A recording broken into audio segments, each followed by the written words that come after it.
दीनानाथ मंगेशकर रुग्णालयाचा अहवाल समोर। महिला रुग्णासाठी ट्विन प्रेग्नन्सी धोकादायक होती। रुग्णानं 6 महिने तपासणी केली नाही, पैसे ॲडव्हान्स मागितल्याच्या रागातून तक्रार केल्याचं रुग्णालयाच्या अहवालात नमूद। गर्भवतीच्या मृत्यू प्रकरणी चौकशीचे आदेश दिले। धर्मादाय रुग्णालयांमध्ये आरोग्य दूत नेमणार, आरोग्य राज्यमंत्री माधुरी मिसाळ यांची प्रतिक्रिया।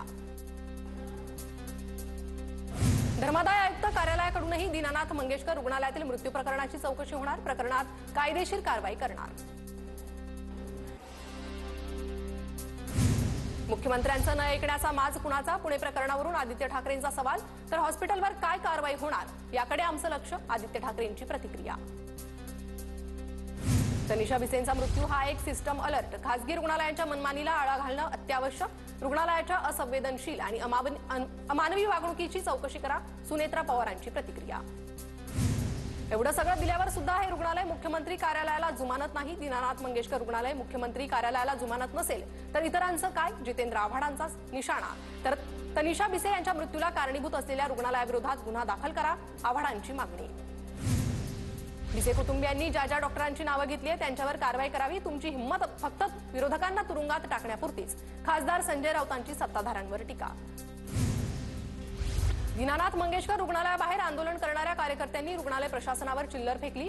मंगेशकर रुग्णालयाविरोधात घोषणाबाजी। ठाकरेंची शिवसेना आणि शिंदेंचा शिवसेनेचं रुग्णालयाबाहेर आंदोलन।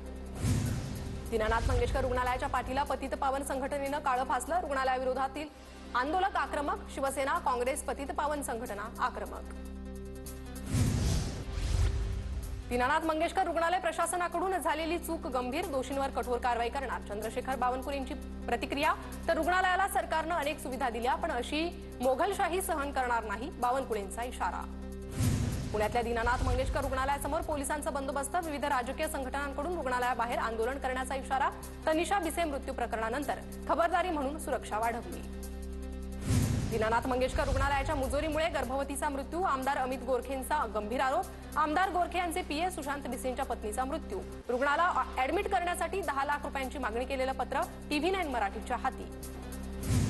नांदेडमध्ये ट्रॅक्टर विहिरीत कोसळल्यानं 7 महिलांचा मृत्यू। वसमत तालुक्यातील गुंज येथील होत्या महिला। नांदेडमधील अपघातग्रस्त ट्रॅक्टर विहिरीतून बाहेर काढण्यात यश। विहिरीतील मृतदेहही बाहेर काढले। ट्रॅक्टर विहिरीत कोसळल्यानं 7 महिलांचा दुर्दैवी मृत्यू। मृतांच्या कुटुंबियांना मुख्यमंत्री सहाय्यता निधीतून 5 लाखांची मदत जाहीर। मुंबईतील वांद्रे परिसरात वक्फ सुधारणा विधेयकाच्या समर्थनार्थ घोषणाबाजी। मोदींचे आभार मानणारे पोस्टर हातात धरून मुस्लिम बांधवांची घोषणाबाजी।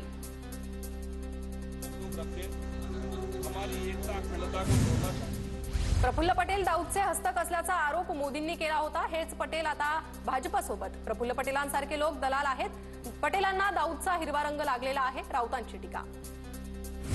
भाजपचे बूट चाटल्यानं पटेलांना ईडी कारवाईपासून दिलासा मिळाला। पटेलांचा इतिहास काढला तर त्यांना महाराष्ट्र सोडावा लागेल, राऊतांची प्रतिक्रिया।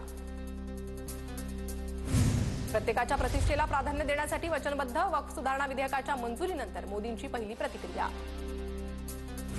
वक्फ दुरुस्ती विधेयकाला राज्यसभेतही मंजुरी। विधेयकाच्या समर्थनार्थ 128 तर विरोधात 95 मतं। वक्फ सुधारणा विधेयक आता राष्ट्रपतींकडे पाठवलं जाणार। आदिवासी विभागाचा 64 कोटींचा निधी राज्याच्या तिजोरीत पुन्हा जमा। अधिकाऱ्याच्या निष्काळजीपणामुळे आदिवासी विभागाला फटका। बिल सबमिट न केल्यानं 64 कोटी पुन्हा तिजोरीत गेल्याची माहिती। ठाकरे गटाचं मुंबई, पुणे, नाशिक, संभाजीनगर पालिकेवर विशेष लक्ष। निवडणुकीच्या पार्श्वभूमीवर नेत्यांवर जबाबदारी दिली जाणार। मंगळवारच्या बैठकीत नेत्यांना जबाबदारीचं वाटप केलं जाणार, सूत्रांची माहिती। रोहित पवारांचे निकटवर्तीय सुभाष गुळवे आदिनाथ सहकारी साखर कारखान्याची निवडणूक लढवणार। सुभाष गुळवे बारामती अॅग्रो साखर कारखान्याचे उपाध्यक्ष। महायुतीच्या पॅनलमधून गुळवे निवडणूक रिंगणात, चर्चांना उधाण। उपमुख्यमंत्री एकनाथ शिंदे उद्या कोल्हापूर दौऱ्यावर। शिंदेंच्या दौऱ्याला शक्तीपीठ महामार्ग विरोधी कृती समितीचा विरोध। सभा उधळून लावण्याची समितीचा इशारा। शालेय विद्यार्थ्यांच्या ताक वाटपावरून नवा वाद। वाढत्या उकाड्यामुळे विद्यार्थ्यांना ताक वाटप करताना आपल्या स्तरावर निधीची तरतूद करा, शिक्षण मंत्री दादा भुसेंची सूचना। तर शिक्षक आणि मुख्याध्यापकांच्या संघटनांचा शिक्षण मंत्र्यांच्या आदेशाला विरोध। माजी गृहमंत्री डॉक्टर पद्मसिंह पाटील रुग्णालयात दाखल। ब्रीच कँडी रुग्णालयात पद्मसिंह पाटील यांच्यावर उपचार। पद्मसिंह पाटील यांची तब्येत स्थिर असल्याची आमदार राणा जगजितसिंह पाटलांची माहिती। पुण्याच्या भोर तालुक्यातील महापोशी खोऱ्यातील अनेक कार्यकर्ते पदाधिकारी दादांच्या राष्ट्रवादीत। भोर राष्ट्रवादी कार्यालयात रणजित शिवतारेंच्या उपस्थितीत पक्षप्रवेश। धुळ्यात पालिकेच्या कचऱ्यावरील कराविरोधात पवारांची राष्ट्रवादी आक्रमक. कचऱ्यासाठी वेगळा कर नको, पवारांच्या राष्ट्रवादीचं पालिका आयुक्तांना निवेदन. ज्ञानेश्वर गिरिस्थान प्रकल्पात नव्यानं 294 गावांचा समावेश. मात्र त्यातील 67 गावं केंद्र सरकारच्या इको सेन्सिटिव्ह मधील, तर आतापर्यंत 529 गावांचा समावेश. त्यातील 237 गावं इको सेन्सिटिव्ह झोनमधील.